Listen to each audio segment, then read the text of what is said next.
Hello students of class 11। तो chapter number 13 जो है हमारा ऑसिलेशन, उसका हम एक इम्पोर्टेंट टॉपिक लेकर आते हैं और टॉपिक का नाम है सिंपल हार्मोनिक मोशन, सरल आवर्त गति।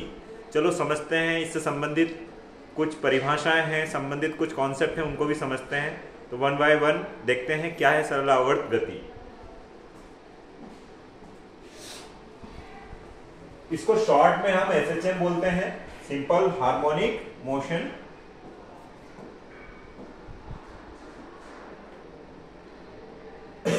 सरल आवर्त गति एक इस प्रकार की दोलन गति है जिसमें वस्तु एक माध्य स्थिति के दोनों ओर आवर्त गति करती है।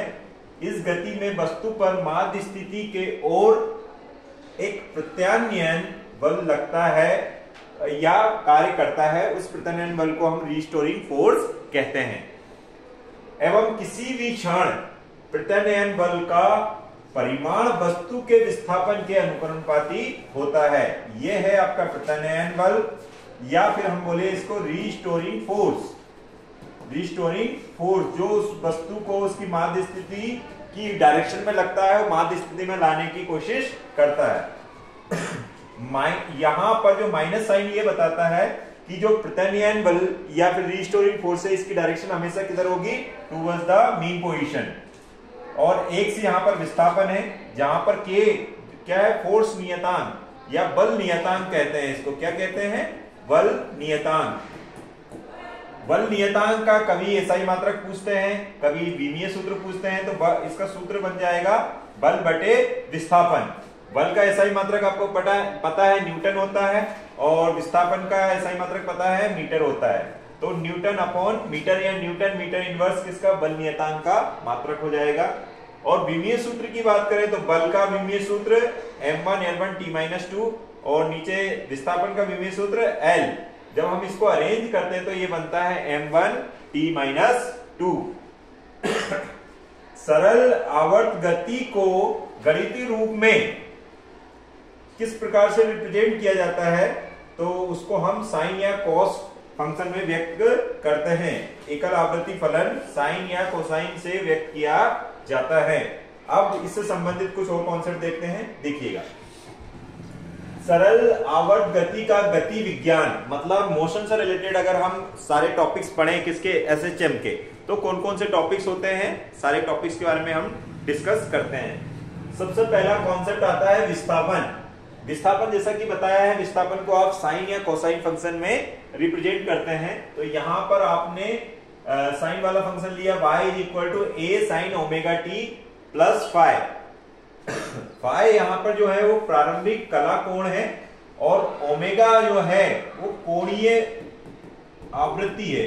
कोणीय आवृत्ति है, और इस कोणीय आवृत्ति को आप 2 पाई टाइम्स ऑफ आवृत्ति बोल सकते हैं, ठीक है। या फिर इसी को 2 पाई बाय कैपिटल T आवर्तकाल कह सकते हैं। T यहां पर आवर्तकाल है, ठीक है।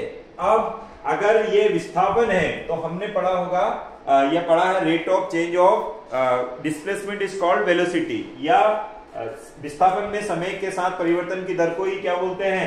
वेग कहते हैं। तो हम क्या कर सकते हैं? सरल आवर्त गति करते हुए कण का वेग निकाल सकते हैं, जैसा कि हमने ये सूत्र पढ़ा हुआ है, rate of change of displacement. तो इसको ही हमने देखा, ये हमारे पास विस्थापन था।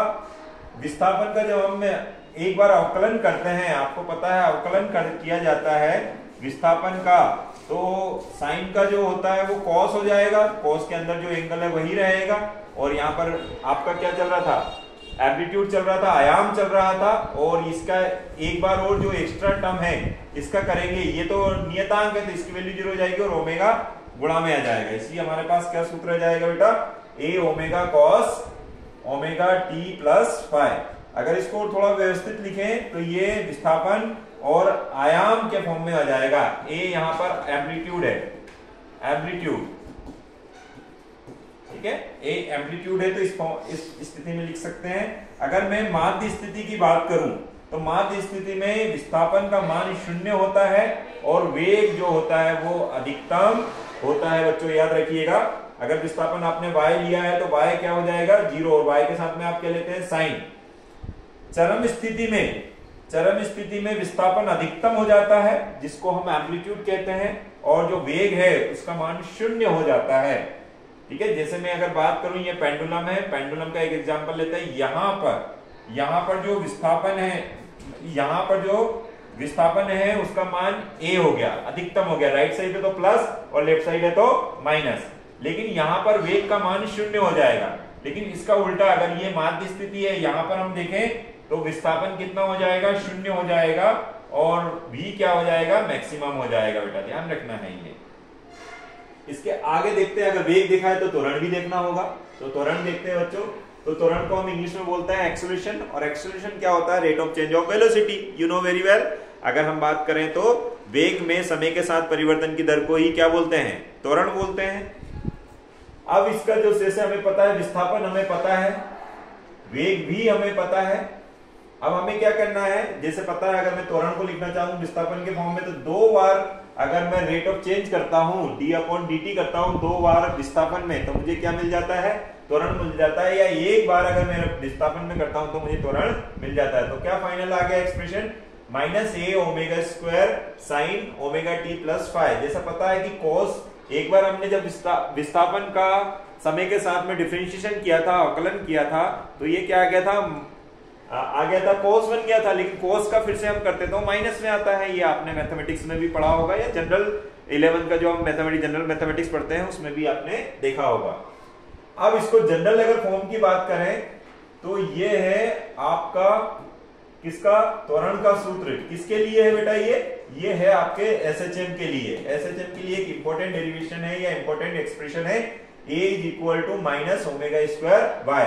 ओमेगा आपको पता ही है, ओमेगा स्क्वायर जो है, या ओमेगा जो है वो क्या है, कोणीय आवृत्ति। इससे पहले भी हम लिख चुके आई थे, कोणीय आवृत्ति है, और y तो आपको पता है विस्थापन है।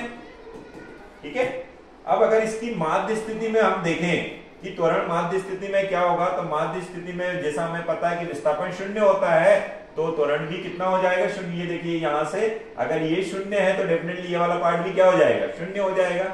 लेकिन चरम स्थिति की बात करें कि मैक्सिमम डिस्प्लेसमेंट जहां पर हो रहा है, तो विस्थापन तो क्या हो रहा है, अधिकतम हो रहा है। और अगर जहां पर विस्थापन अधिकतम है तो डेफिनेटली ये इसके समानुपाती है, तो त्वरण भी कैसा होना चाहिए, अधिकतम ही होना चाहिए। राइट साइड है तो प्लस का साइन ले लेंगे, और लेफ्ट साइड इधर देख रहे हैं, अगर इधर देख रहे हैं मीन पोजीशन से इधर देख रहे हैं तो इसको प्लस ले लिया है, और इधर अधिकतम देख रहे हैं तो इसको माइनस ले लिया है। आगे देखते हैं क्या वो कॉन्सेप्ट समझ सकते हैं। इससे संबंधित एक कॉन्सेप्ट और हम बार बार लिखते हैं, कला या कला कोण, फेज या फेज एंगल। वह भौतिक राशि जिसके द्वारा आवर्त गति कर रहे कण की साम्यावस्था से स्थिति तथा उसकी दिशा का बोध होता है, उसको हम क्या बोलते हैं, कला कोण बोलते हैं या कला कहते हैं। जैसे मेरे पास उदाहरण के लिए मैं एक लेता हूं विस्थापन का सूत्र a = sin थीटा, लेकिन ये sin थीटा को हम लिख सकते हैं ओमेगा t प्लस फाइव। तो ये क्या है, थीटा को ही हमने क्या बोला है, कला या कला कोण, कंपन करते हुए कण की कला, और इसका मान आपने ओमेगा t प्लस फाइव लिखते आ रहे हैं। आपको पता है कि सिंपल फंक्शन को आप लिखते हैं तो क्या लिखते हैं, साइन थीटा, लेकिन थीटा यहाँ पर हम क्या लिख रहे हैं, ओमेगा t प्लस फाइव। यही क्या बता रहा है, यही बता रहा है कला या कला कोण को, जिसमें आपको पता है ये प्रारंभिक कला है, फाइव या फाइव नोट भी लिखते हैं कई बार, तो ये क्या है, प्रारंभिक कला। इससे संबंधित आपको पता है कोई चीज या तो दोलन गति करती है या वृत्ति गति करती है, तो उसके पास आवृत्ति होती है और क्या रहता है, आवर्त काल भी होता है, गतिज ऊर्जा भी होती है, सारे टर्म्स होते हैं। तो हम सारी टर्म्स को ही समझ रहे हैं। तो यहाँ पर अगर हम आवृत्ति की बात करें, आवृत्ति क्या है, कंपन करने में लगे समय, मतलब कंपन, नंबर ऑफ वाइब्रेशंस या number of oscillation divided by total time taken to complete these vibrations.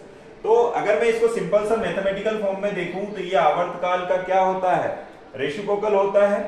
तो इस टाइप से हम इसको लिख सकते हैं। इसके बाद में हमारा एक टॉपिक इससे संबंधित है, कला संबंध या फेज रिलेशनशिप।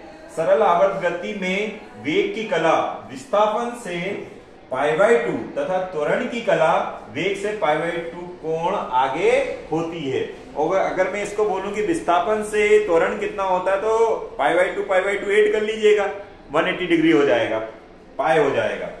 ठीक है। आगे बढ़ते हैं बच्चों। तो अब जैसे हमने बात की थी किसकी, आवृत्ति की, तो डेफिनेटली हमें आवर्तकाल की भी बात करनी पड़ेगी। तो आवर्तकाल को आप किसके फॉर्म में लिख सकते हैं, आपको जैसे पता है कि त्वरण जो होता है वो क्या होता है माइनस ओमेगा स्क्वायर वाई, लेकिन यहाँ पर से परिमाण दिख रहा है तो माइनस को हटा देंगे तो हमने मॉड्यूलस लगा दिया। तो ओमेगा इज इक्वल टू कितना आ गया 2π/t, तो t को इधर क्रॉस मल्टीप्लाई कर दिया तो ये t is equal to 2π omega t omega आ गया, और 2π की जगह 2π और ओमेगा की जगह आप ये लिख सकते हैं y/a। तो 2π की जगह 2π, रूट है तो रूट, और y क्या है यहाँ पर विस्थापन है, और a क्या है, a त्वरण है। अब हम बात कर लेते हैं ऊर्जा की। भाई गति कर रहा है तो इसके पास ऊर्जा भी होगी, और ऊर्जा में हमें पता है कि ऊर्जा में स्थितिज ऊर्जा भी होती है, गतिज ऊर्जा भी होती है, kinetic energy and potential energy. पहले टोटल एनर्जी की बात कर लेते हैं। यदि किसी वस्तु का द्रव्यमान या कण का द्रव्यमान m है और वो सरल आवर्त गति कर रहा है, तो माध्य स्थिति से वायु विस्थापन कण में स्थितिज ऊर्जा गतिज ऊर्जा दोनों होगी। चलो बच्चों देख लेते हैं। तो जैसे हम बात करते हैं ये वाली जो ऊर्जा है इसको हम स्थितिज ऊर्जा या फिर पोटेंशियल एनर्जी कहते हैं बच्चों, और के को हम क्या बोल देते हैं काइनेटिक एनर्जी या गतिज ऊर्जा। तो आपने इससे पहले वाले चैप्टर में पढ़ा है हाफ के वाई स्क्वायर या हाफ के एक्स स्क्वायर, वही आपकी स्थितिज ऊर्जा होगी, क्योंकि जो के है के एक बल नियतांक है, और इसको आप m ओमेगा स्क्वायर भी लिख सकते हैं। क्या लिख सकते हैं, ये नियतांक को आप m ओमेगा स्क्वायर भी लिख सकते हैं। और गतिज ऊर्जा हाफ mv स्क्वायर के फॉर्म में लिखेंगे, लेकिन v का मान आपको पता ही है, इससे पहले वाले उसमें निकालेंगे तो हाफ के ये नियतांक ही है। यहाँ पर बच्चों के में कंफ्यूज मत होइएगा, इसको आप चाहे तो कैपिटल के बना लें, गतिज ऊर्जा को क्या कैपिटल के बना लें, और ये स्मॉल के क्या है एक नियतांक है। तो यहाँ तक हमने ऊर्जा तक देख लिया है, और देखते हैं चलिए दी एंड। मतलब अगर मैं बात करूं कि सिंपल हार्मोनिक मोशन से रिलेटेड जो टर्म्स है वो हम कहां तक डिस्कस किए, तो है होता क्या है एसएचएम, उससे रिलेटेड विस्थापन क्या होता है, वेग क्या होता है, और त्वरण क्या होता है, आवृत्ति क्या होता है, आवृत्ति क्या होती है, उसके आवर्तकाल क्या होता है, फेज क्या होता है, फेज रिलेशनशिप क्या होता है, और कहें कि ऊर्जा क्या होती है, ये चीजों का टर्म्स हमने आज डिस्कस किया है। आई होप ये वीडियो आपको समझ में आएगा। Thank you.